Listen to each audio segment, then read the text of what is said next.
حکیم سعید مرحوم جو سرتاپا پاکستانی تھے نے اپنی کتاب میں عمران خان کے بارے میں لکھا کہ ایک مخصوص لابی نے عمران خان کو اٹھانے کا منصوبہ بنایا، اس کا ذکر تک نہیں کرتے۔ اکبر ایس بابر کا حلف اٹھا کر یہ کہنا کہ عمران خان نے جارج بش کی کامیابی کے لیے 2 رکعت نفل پڑھے تھے کو بھی ان کی ذہنی اختراع قرار دیتے ہیں۔ مولانا فضل الرحمان اور سید خورشید شاہ کے ان دعووں کو بھی سیاسی قرار دے دیتے ہیں کہ ہنری کسنجر نے بے نظیر بھٹو کو عمران خان کا خیال رکھنے کا کہا تھا۔ پی ٹی آئی کے ورکرز کی طرح اس تاریخی حقیقت سے بھی انکار کرتے ہیں کہ انہوں نے کس ڈھٹائی کے ساتھ پاکستانی نژاد محمد صادق کے مقابلے میں زیک گولڈ سمتھ کے لیے لندن جا کر فرینڈز آف اسرائیل کے بینر تلے انتخابی مہم چلائی۔ ڈونلڈ ٹرمپ کے ساتھ ان کی کامیاب ملاقاتوں کے بعد ملک بھر میں جشن منانے اور پھر زلفی بخاری کے ذریعے ٹرمپ کے داماد کشنر کے ساتھ ڈائریکٹ اور خصوصی رابطوں کو بھی بھلا دیتے ہیں۔ امریکہ کی شے پر انڈیا نے مقبوضہ کشمیر کو ہڑپ کیا اور وہ تماشا دیکھتے رہے، اس دکھ کا بھی تذکرہ نہیں کرتے۔ انہوں نے حکومتی ایوانوں میں ذمہ دار عہدوں پر امریکہ اور برطانیہ کی وفاداری کے حلف اٹھانے والے بٹھا دیے، وہ بھی بھلا دیتے ہیں۔ چونکہ لاڈلا ہے اس لیے معیشت کو آئی ایم ایف کے ذریعے گروی رکھنے اور فیٹف یا امریکہ کے حکم پر ڈکٹیٹڈ قانون سازی کے جرائم کو بھی ذہنوں سے محو کر دیتے ہیں۔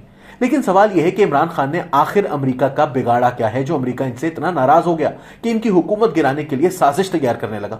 روس جانا اگر جرم ہے تو روس کا پہلا دورہ آصف علی زرداری نے کیا تھا اور ہلری کلنٹن نے خفیہ کیبل کے ذریعے نہیں بلکہ براہ راست فون کر کے انہیں منع کرنے کی کوشش کی تھی۔ عمران خان سے پہلے جنرل باجوہ روس کا دورہ کر چکے تھے اور خود عمران خان کہتے ہیں کہ اب کی بار بھی وہ ان کی مشاورت سے روس گئے۔ پھر تو امریکہ کو چاہیے تھا کہ وہ جنرل باجوہ کو ہٹانے کی سازش کرتا۔ ہاں، امریکہ پاکستان کی افغانستان میں طالبان سے متعلق پالیسی پر ناراض تھا اور امریکی یہ بھی جانتے ہیں کہ وہ پالیسی پاکستانی فوج بناتی اور چلاتی ہے۔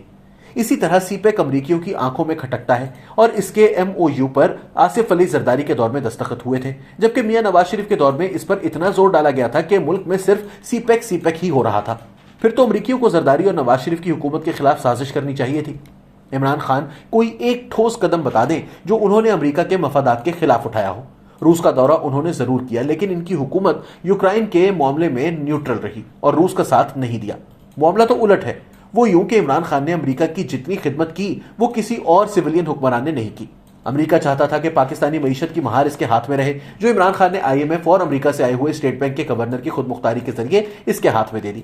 امریکہ چاہتا تھا کہ سی پیک مجوزہ منصوبے کے مطابق پایۂ تکمیل تک نہ پہنچے اور عمران خان نے یہ خدمت سر انجام دی۔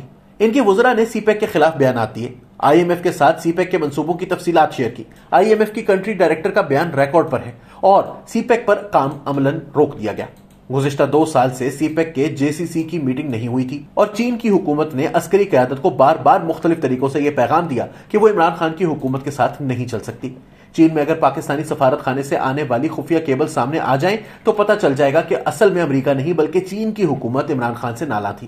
امریکہ کا اصل ہدف پاکستان کے حوالے سے یہ ہے کہ وہ یہاں پر ایک مینجڈ افراتفری یعنی مینجڈ کیوس چاہتا ہے، جس کے لیے ضروری ہے کہ اس ملک کی سیاسی قیادت جو قوم کے افراد کو ایک زنجیر میں پروتی ہے کو ڈسکریڈٹ کیا جائے۔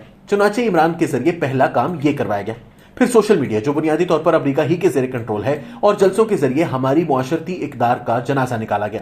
پھر عمران خان کو اقتدار میں لانے کے لیے فوج، عدلیہ اور میڈیا جیسے اداروں کو متنازع کیا گیا اور اب آخری مرحلے میں وہ پاکستان کی یکجہتی کی علامت ادارے فوج پر حملہ آور ہوئے۔ کمال کی بات یہ ہے کہ نعرہ انہیں یہ دیا گیا کہ انہیں امریکہ نے سازش کر کے اقتدار سے نکالا، کیونکہ امریکی حکومت جانتی ہے کہ پاکستانی عوام ان سے نفرت کرتے ہیں اور یہ نعرہ پاکستانی عوام کے لیے کس قدر پرکشش ہے۔ لیکن امریکہ کو کوئی نقصان پہنچانے کی بجائے وہ پاکستان میں خانہ جنگی کرانا چاہتے ہیں۔ یہی رویہ انہوں نے عدلیہ سے متعلق بھی اپنا رکھا ہے۔ اب اگر واقعی امریکہ نے ان کی حکومت کے خلاف سازش کی ہے تو پھر ٹویٹر ٹرینڈ امریکہ مرد آباد اور اس کے دست راست برطانیہ مرد آباد چلنے چاہیے تھے، لیکن اس کے بجائے وہ آرمی قیادت اور D G I S I کے خلاف ٹرینڈ چلا رہے ہیں۔ چند روز کے لیے انہوں نے لوگوں کو جذباتی تو بنا دیا ہے، جس کی وجہ سے کچھ لوگ ان کے ساتھ کھڑے ہو گئے ہیں، لیکن لکھ کر رکھ لیں کہ یہ عارضی جھاگ ہے جو بہت جلد بیٹھ جائے گا۔ عمران خان کہہ رہے ہیں کہ سازش میں شریک صحافی امریکی سفارت خانے میں جاتے رہے، ان کا سب سے بڑا ناقد میں رہا ہوں۔ اقتدار کے ان 4.25 سال میں انہوں نے ایجنسیوں کو میرے پیچھے لگا رکھا تھا۔ گزشتہ 2 سال میں اگر میرا ایک مرتبہ بھی امریکی سفارت خانے جانے کا ثبوت وہ سامنے لے آئیں تو جو چور کی سزا وہ میری سزا۔ میں اللہ رب العالمین کو گواہ بنا کر کہتا ہوں کہ اگر مجھے رتی پر بھی یقین ہوتا کہ ان کی حکومت کو گرانے میں امریکہ کا کردار ہے تو تمام اختلافات کے باوجود میں ان کے حق میں سب سے پہلے آواز بلند کرتا۔ قوم انشاءاللہ نام نہاد امریکی سازش کی حقیقت جلد جان جائے گی اور ان کا ساتھ دینے والے پھر اسی طرح پچھتائیں گے جس طرح علیم خان اور جہانگیر ترین پچھتا رہے ہیں۔ کیا امریکی اتنے بے وقوف ہیں جو اپنے لیے اس قدر گراں قدر خدمات سر انجام دینے والی حکومت کو گرا کر اس شہباز شریف کو اقتدار دلوائیں گے جو چین کا چہیتا ہے؟